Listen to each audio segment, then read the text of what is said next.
Hello! And welcome to the video. In keeping with tradition, we're going to be doing something completely different than I've ever done on this channel before. We're going to be reviewing and showcasing my Accurist Chronograph 7202 wristwatch. Now, if you are unaware of Accurist as a brand, we're going to jump right back to 1974 and let John Cleese explain. Accurist watches, well, about 50 quid, bit special, and the name's easy to remember. They're very accurate, and you wear them on your wrist. I mean, you don't have to wear them on your wrist. Obviously, it's a free country. I mean, the Accurist people are very broad-minded. Give them your 50 quid, you can strap it anywhere you like. But the name remains the same. Accurist, and not Accurelbe, Accurankle, Accuthigh, or indeed, Steady on. Okay, so I lied. That didn't explain anything at all. But it was very funny. So now, without further ado, we're going to jump right into the wristwatch. Aha, not so fast. First of all, we're going to take a quick look at this rather lovely burgundy box that the watch comes with. It's nice and well made considering the price point, and has a nice glossy Accurist logo on the top there. And inside there is not the watch. Because of my tiny 6.5-inch baby wrists, the watch no longer fits on the supplied cushion, but there is a instruction manual and a warranty that you get with it, and that is the wrong way around. So, here is the watch. Now, the first thing you're going to notice, and I don't know how well the camera's going to pick it up, is how absolutely bloody stunning the dial is. So we're going to cut to a close-up and have a better look before moving on to everything else. Look at that blue.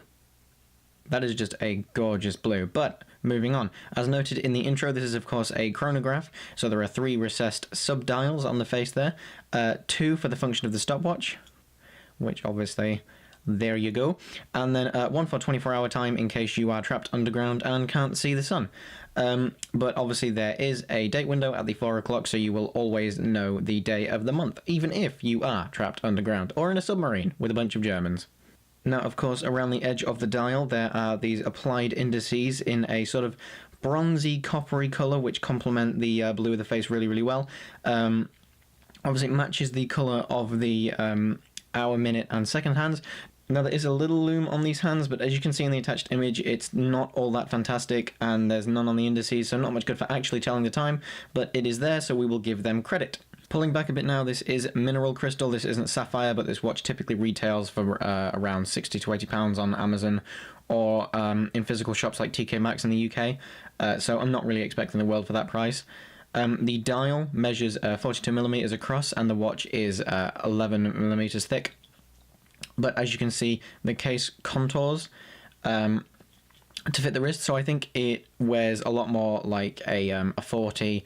As I've said, I have baby wrists, but it does not look out of place on me. It does wear a little big, but it doesn't look anything egregious. So I think if you've got anywhere between 6 and 7-inch wrists, this will wear very well on you.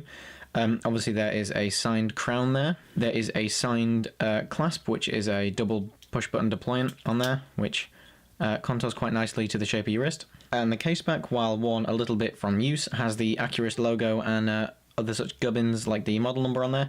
There is also obviously the movement reference. Now, the movement in the back of this baby is a Miyota JS25, which of course makes this a quartz watch. Oh, rubbish. Hey, don't knock it. It is a affordable everyday wear for somebody with little to no time to worry about gaining or losing seconds.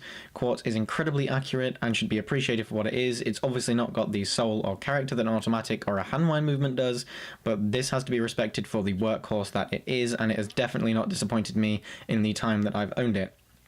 Lastly, briefly a look at the bracelet. Again, considering the price, this is pretty damn good.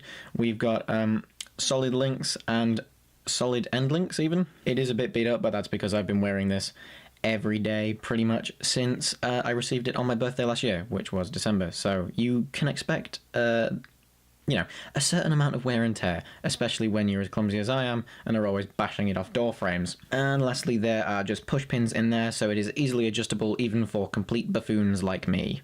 Now, that is practically everything about the piece itself. I'm not going to bore you with the history of Accurist, but they were started in the UK in the 1940s, so they've got some years behind them.